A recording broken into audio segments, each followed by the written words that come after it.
దేవునికి స్తోత్రం. అందరికీ ప్రభునామమున వందనాలు. అందరూ బాగున్నారండి? చాలా సంతోషం. అనేక రోజులు మిమ్మల్ని చూడలేదు. కొన్ని రోజులు బెంగళూరులో ఉండి మీకోసం ప్రార్థన చేస్తూనే ఉన్నాం. మంచి ఆరోగ్యంతో ఉన్నారా అందరూ? దేవునికి స్తోత్రం. కొన్ని విషయాలు మనం జ్ఞాపకం చేసుకుందాం.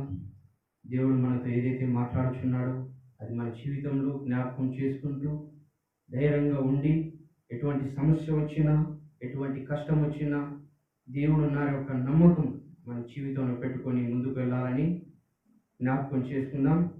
మరి మన జీవితాల్లో కొన్ని విషయాలు జ్ఞాపకం చేసుకుందాం. మన జీవితాలలో కొన్ని కష్టాలు వస్తే మొదటిగా చూసేది ఎవరిని అంటే మనుషులను, బంధువులను, స్నేహితులను, ఇంటి పక్క వారిని అలాగ చూస్తూనే ఉంటాం. అది మంచిదే, కానీ ఆ సహాయం కన్నా గొప్ప సహాయం ఒకటి ఉంది. అలాంటిది ఏ సహాయం ఉంది, ఎక్కడి నుంచి వస్తుంది, ఎవరు చేస్తున్నారు అనే విషయం మనం తెలుసుకొని ఈ యొక్క వాక్యాన్ని మనం ముగించుకుందాం. గుర్తుపెట్టుకోండి, ఏదేపటికి మన జీవితంలో ఒక శ్రమ వచ్చిందంటే కేవలము అది దేవుడు మన జీవితంలో రావాలని చెప్పి ఆలోచన చేస్తేనే అది వచ్చింది. లేకపోతే ఆ శ్రమ రాదు.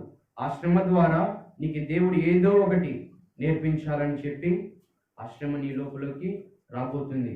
ఆ శ్రమ వచ్చిందంటే నువ్వు చాలా అదృష్టవంతుడివి. కనుక ఆ శ్రమ ద్వారా దేవుడు నీకేం నేర్పించబోతున్నాడు, ఏ విధంగా నువ్వు నేర్చుకోవాలి అనే ఆలోచన మీరు ఈరోజు నేను మీకు చెప్పబోతున్నాను.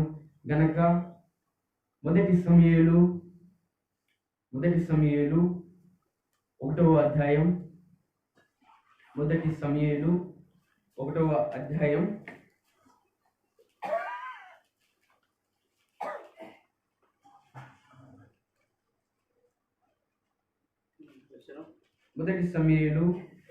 1వ అధ్యాయం 10వ వచనం చదువుదాం.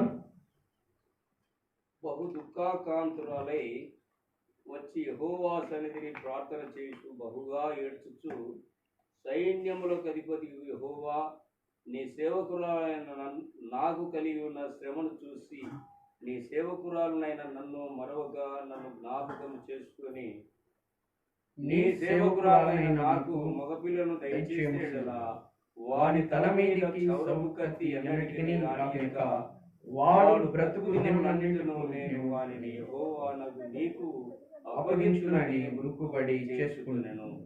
ఆమె యెహోవా చాలు. దేవుడి మాటను దీవించి ఆశీర్వదించును గాక. చిన్న ప్రార్థన చేసుకుందాం. మహిమగల దేవా, నీకు స్తోత్రము తండ్రి. చదువుబడిన నీ వాక్యాన్ని మీరేం మాట్లాడాలని సహాయం దయచేయండి. ప్రతి హృదయానికి తాకబడి బలపరిచి ముందుకు నడిచే విధంగా మీరేం మాట్లాడాలని సహాయం దయచేయమడుగుతూ యేసు నామములో ప్రార్థించి వేడుకుంటున్నాం మా తండ్రి, ఆమేన్. ఈ యొక్క వచనం చూసినట్టయితే మరి దేవుణ్ణి నమ్మి ఒక బిడ్డ అడిగింది. అక్కడ తను ఏమని అడిగింది అంటే, నాకు ఒక దుఃఖం వచ్చింది ప్రభువా, నా దుఃఖాన్ని తీసేవేవాడు నీవే అని నేను నమ్మాను అని చెప్పి ఆమె ప్రార్థన చేసింది. అలాగే మన జీవితాలలో మీరు జ్ఞాపకం చేసుకోండి, ఎటువంటి శ్రమ అయినా రానియండి, అది ఎటువంటి కష్టమైనా సరే, ఎటువంటి దుఃఖానికైనా సరే, మరణం వచ్చినంత వరకు శ్రమ వచ్చినా భయపడవద్దు, బాధపడవద్దు, దిగులు పడవద్దు. కనుక ప్రభు ఒకే ఒక విషయం తెలియజేయబోతున్నాడు ఈ రోజున. హన్నా అమ్మగారు చేసిన ఒక ప్రార్థన ఏమంటే, నేను విధురాలుగా ఉండవద్దు, గర్భం ధరించలేదని అవమానం వద్దు నాకు, నేను తల్లినని ఈ లోకానికి తెలియాలి అని చెప్పి ప్రార్థన చేసింది. ఎందుకంటే మనము గొడ్రాలు అనిపించుకోకూడదని ఎంతో బాధ ఉంటుంది, దుఃఖం ఉంటుంది మన గుండెల్లో. ఆ దుఃఖాన్ని బయటికి చెప్పుకోలేక లోపలనే కృంగిపోతూనే ఉంటాము. దేవుడు మనిషి ఆంతర్యమును మనసును ఎరిగినవాడు. కీర్తనలు 139వ అధ్యాయం మొదటి వచనం చూసినట్టయితే ఒక వచనం చూద్దాం. కీర్తనలు 139వ అధ్యాయం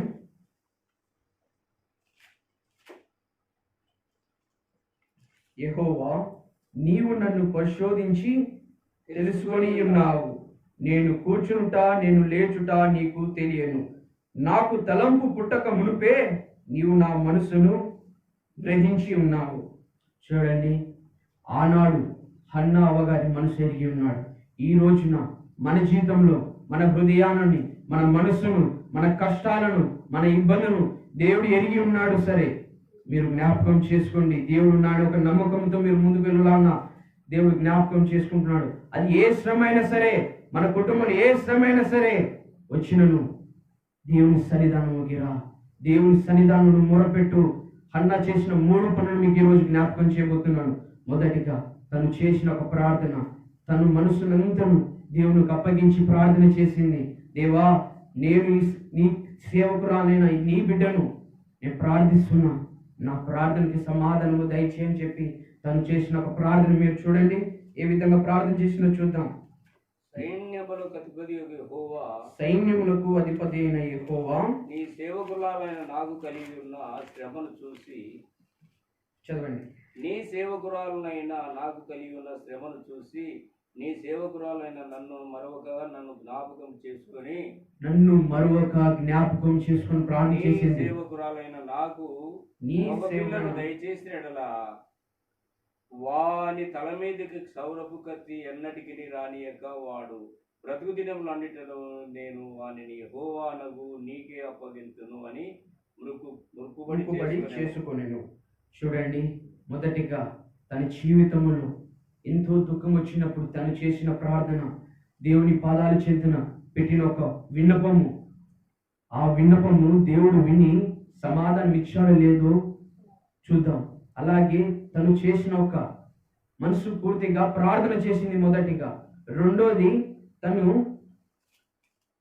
మొక్కుబడి, అంటే తను సమర్పించుకుంది తన జీవితాన్ని. నాకేదైతే కలిగి ఉందో ప్రభువా, అది నీకు నేను ఇస్తాను, ఆ బిడ్డను నీకు ఇస్తాను, ఆ బిడ్డను నీ సేవలో వదిలిపెట్టి నీ సేవలో నడిపిస్తా అని చెప్పి తను మొక్కుబడి చేసుకుంది. దేవుడు ఆ మాట విన్నాడు. ఆ మాట వినబడి తన జీవితాలలో చేసిన ఒక గొప్ప మేలు చూద్దామా? అదే మొదటి సమయాలు, అదే అధ్యాయం 20వ వచనం. కనుక దినములు నిండినప్పుడు ఒక కుమారుని కని నేను యెహోవాకు మొక్కుకొని వీనిని అడిగిననుకొని వానికి సమూయేలును పేరు పెట్టాను. ఆమేన్. దేవుడి మాటను దీవించి తన జీవితంలో నెరవేర్చాడు.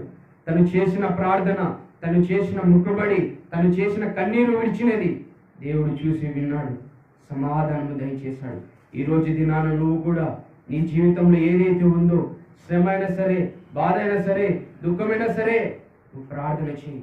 దేవుని పట్ల నువ్వు అక్కడ ఆయన దగ్గర నువ్వు మొక్కుబడి చేసుకొని, దేవా, నాకు ఇది చేస్తే నీ సన్నిధానంలో నేను ఎల్లప్పుడూ నిన్ను స్తుతిస్తూనే ఉంటాను, నేను ఘనపరుస్తూనే ఉంటానని చెప్పి నువ్వు మొక్కుబడి చేసుకొని నీ జీవితాన్ని ఆయన చేతులకు అప్పగించుకొని ముందుకు వెళుదామా? చిన్న ప్రార్థన చేసుకొని మనం ఊహించుకుందాం. మనందరం లేచి నిలబడి ప్రార్థన చేసుకుందాం.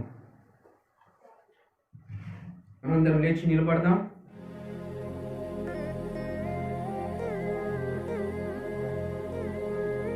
ప్రభువా, నీకు స్తోత్రాలు తండ్రి. నైనా నీకు స్తోత్రము నైనా. ప్రభువా, మా హృదయాలు ఎరిగిన దేవా నీకు స్తోత్రము తండ్రి. మా హృదయాన్ని చదివిన దేవా నీకు స్తోత్రము నైనా. ప్రభువా, మా తలంపులు పుట్టక మునిపే మా ఆలోచనలు, మా తలంపులు మీరు ఎరిగిన దేవా నీకు స్తోత్రము తండ్రి. ప్రభువా, ఆనాడు హన్నావ్వ గారు చేసిన ప్రార్థన విన్న దేవా, ఆ ప్రార్థనకు సమాధానము దయచేసిన దేవా నీకు స్తోత్రము తండ్రి. ప్రభువా, అలాగే మేము కూడా ఈ సన్నిధానంలో మేము మొరపెట్టుచుండగా మీరు ఎరిగిన దేవుడు, మా అందరం ఎరిగిన దేవుడు కనుక ప్రభువా నీకు స్తోత్రాలు. ప్రభువా, మా దుఃఖాన్ని మీరు తీసివేయండి, మా బాధను మీరు తీసివేయండి, మా ఇబ్బందులు మీరు తీసివేయండి. ప్రభువా, ఈ సన్నిధానంలో మేము ఒప్పుకొనిచున్నాం. మా మనసును మీ చెందలు అప్పగిస్తున్నాం. ప్రభువా, మా హృదయాలను, బాధలను, దుఃఖాలు మీరు దూరం చేసి మీరే మహిమ పొందాలని నమ్ముచు అయినా ఇంకను మీరే మా పట్ల అద్భుతమైన క్రియలతో నడిపిస్తాను నమ్ముచు యేసు నామములో ప్రార్థించి అడిగి వేడుకుంటున్నాం మా తండ్రి. ఆమేన్. దేవుడు మిమ్మల్ని దీవించును గాక. ఆమేన్.